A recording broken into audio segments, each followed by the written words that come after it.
ఇవన్నీ పక్కన పెడితే సివిల్ సప్లైస్ మంత్రిగా ఉండి రైతులు ఆరుగాలం కష్టపడి పంట కోసిన తర్వాత ధాన్యం కళ్ళల్లో ఉండిపోయినప్పుడు తుఫాను వచ్చేటువంటి పరిస్థితి ఉంటే అయ్యా మంత్రి గారు సంచలేవండి అయ్యా అంటే మంత్రి గారు రైతులు ఎవరైతే దేశానికి అన్నం పెట్టేటువంటి ఇలాంటి మీరు ఏదో ప్రజలకు ఏదో సేవ చేసినట్టుగా ప్రజలు ఏదో ఉద్ధరిస్తున్నట్టుగా మాట్లాడితే నేను ఎక్కడ ఉండి పక్కనే ఉంటా పక్కన ఉండి జేబులు కొట్టేసి జేబు దొంగలు పక్కనే ఉండే మోసం చేసి విశ్వాసఘాతకులు మాదిరిగా ఉండేటువంటి కాదు. ఎక్కడి నుంచి వచ్చామనేది కాదు.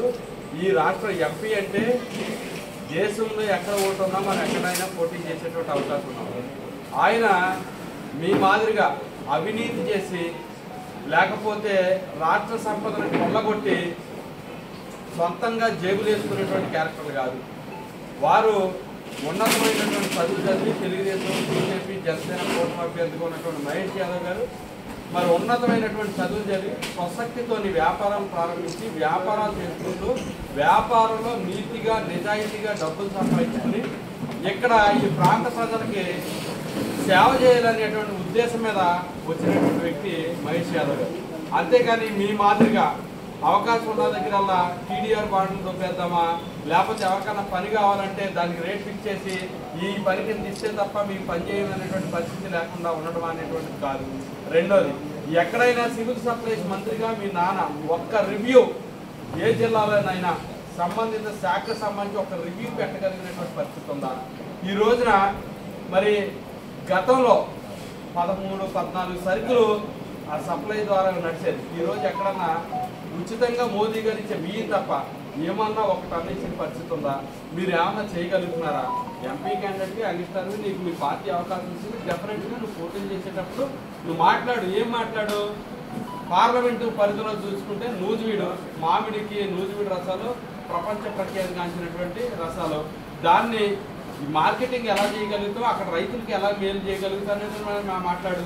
జందులూరు ఉంది, లేకపోతే కైకులూరు ఉంది, వీటిలో ఆక్వా రైతులకు సంబంధించినటువంటి అంతా కూడా జరుగుతూ ఉంది. ఆక్వా మీద మీరు ఏమిటి ఎలా ఇంటర్నేషనల్ స్టాండర్డ్స్లోకి ఆక్వా రైతులు తీసుకెళ్ళగలుగుతున్నారు, ఎలా లాభాలు తీసుకెళ్ళగలుగుతారు చెప్పండి. చింతలపూడి ఉంది, చింతలపూడి లిఫ్ట్ ఇరిగేషన్ ఉంది, అది ఓన్లీ చింతలపూడికో లేకపోతే ఏలూరుకో దెందులూరుకో కాదు, పక్కనున్న కృష్ణా జిల్లా వరకు కూడా మరి దాదాపు లక్షలాది ఎకరాలకి అది ఉంది. మీరు రాగానే అధికారంలో 2 నెలల్లో పూర్తి చేస్తాం, వారంలో పూర్తి చేస్తామన్నారు. ఈ రోజు వరకు అతిగతి లేదు. అవార్డు అయిపోయిన తర్వాత కూడా రైతులకి ఇంతవరకు రూపాయి ఇచ్చిన పరిస్థితి లేదు. దాని మీద మాట్లాడండి, ఏ రకంగా ముందుకెళ్తారనేది. పామాయిల్ రైతులు ఉన్నారు, పక్కనున్న తెలంగాణ రాష్ట్రంలో మంచి ధర వస్తూ ఉంది, ఆంధ్ర రాష్ట్రంలో రావట్లేదు. మీరు పార్లమెంట్లోకి వెళ్తే ఏం చేయబోతా ఉన్నారు దాని మీద మాట్లాడండి. భారతదేశంలోనే అతిపెద్ద జాతీయ బహుళార్థక సాధక ప్రాజెక్టు పోలవరం ఉంది. అది 72 తెలుగుదేశం హయాంలో వచ్చేస్తే 2021లో పూర్తి చేస్తా ఉన్నారు, 2022 అన్నారు, 2023 అన్నారు, 2020 అన్నారు. ఇంతవరకు కనీసం 2% కూడా పూర్తి చేసింది లేదు. ఒకరికి అవకాశం ఇస్తే నువ్వు ఎంపీగా గెలిస్తే దాన్ని ఏ స్టేజ్లో ఏ రకంగా తీసుకెళ్తావు? పోలవరం నిర్వాసితులు ఉన్నారు, 10 లక్షలు ఇస్తా ఉన్నారు, కోడి భూములు కూడా పట్టాలు ఇస్తా ఉన్నారు, వాళ్ళ నిర్వాసితులు ఆదుకుంటామన్నారు. దాని మీద ఏం చేస్తాం అనేది మాట్లాడండి. ఉంగుటూరు ఉంది, ఆర్కో ఉంది ఒక పక్కన, వరి ఉంది ఇంకో పక్కన, దానికి మీరు ఏం చేద్దాం అనుకుంటున్నారు మాట్లాడండి. అంటే మీరేం చేయలే, వాటి మీద కనీస అవగాహన లేక, ఏరియాలో చెప్పక, ఏం చేయడానికి తెలియక చెప్పక ఊరికి చవాకులు పెడుతూ లోపల లోపల అని మాట్లాడుతున్నారు. నేను అడుగుతున్నా, సూటిగా ప్రశ్నిస్తా ఉన్నా, ఈ రోజున ఈ జిల్లాకి సంబంధించి కానీ పక్కనున్న తూర్పుగోదావరి జిల్లాకి సంబంధించి కానీ ఇంతమంది లోకల్గా ఉన్నటువంటి ఎమ్మెల్యేలు కానీ ఎంపీలు కానీ ఎమ్మెల్సీలు కానీ ఇంత పెద్ద వస్తుండగా ఎక్కడో చిత్తూరు జిల్లా నుంచి వచ్చినటువంటి పెద్ద పుడింగి మిథున్ రెడ్డి గారికి మీరు ఎందుకు ఎత్తనిస్తా ఉన్నారు?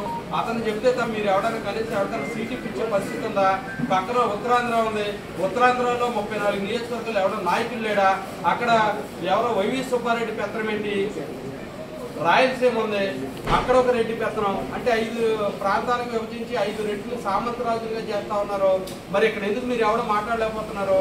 ఎక్కడో ఒక ఎంపీ అక్కడ మరి ఆ ఎంపీని తీసుకొచ్చి 2 జిల్లాలు ఇన్ఛార్జ్ చేసి మరి ఇక్కడ మొత్తం ప్రోగ్రామ్స్ అని అతనితో చేపిస్తున్నారు. ఎవరికి సీట్ ఇవ్వాలో ఎవరికి పదవి ఇవ్వాలో మొత్తం మిథున్ రెడ్డి డిసైడ్ చేస్తున్నారు. మీరు ఏమన్నా మాట్లాడగలుగుతున్నారా? మరి ఆడ ఎక్కడి నుంచి వచ్చాడు? ఎక్కడి నుంచి వచ్చాడు మిథున్ రెడ్డి? ఏమన్నా మీ దగ్గర నుంచి వచ్చాడా? 2014లో సాక్షాత్ ఎంపీగా మరి ఆమె ఎక్కడ మరి మీరు ఈ రోజున మొదటిసారి ఏదో గవర్నమెంట్ ఉద్యోగస్తులు ట్రాన్స్ఫర్ ఇచ్చినట్టు ఒక జిల్లా వాడిని ఇంకొక జిల్లాలకి మారుస్తూ ఉన్నారు. ఎమ్మెల్యే సీట్లకి ఎంపీ సీట్లకి మారుస్తూ ఉన్నారు. మరి స్థానికంగా అక్కడ పనిచేయట్లేదు, అలా పనికిరారని మీరు మార్చారు కదా. మరి మీరు అసలు ఈ రకమైనటువంటి రాజకీయాలకి ద్వారాలు తెచ్చినటువంటి మీరు ఈ రోజున చాలా హాస్యాస్పదంగా నేను లోకల్ నువ్వు లోకల్ అయితేంది, నా లోకల్ అయితేంది, పనిచేసేటోడు కావాలా. మహేష్ యాదవ్ గారు ఉన్నాడు, అనర్గళంగా 6 భాషలు మాట్లాడగలడు ఆయన. ఎవరి సమస్యని ఎవరికి ఏ స్థితిలో ఎలా చెప్తే అర్థమవుతుందో చెప్పగలిగే సమర్థత కలిగినటువంటి వ్యక్తి, చదువుకున్న వ్యక్తి.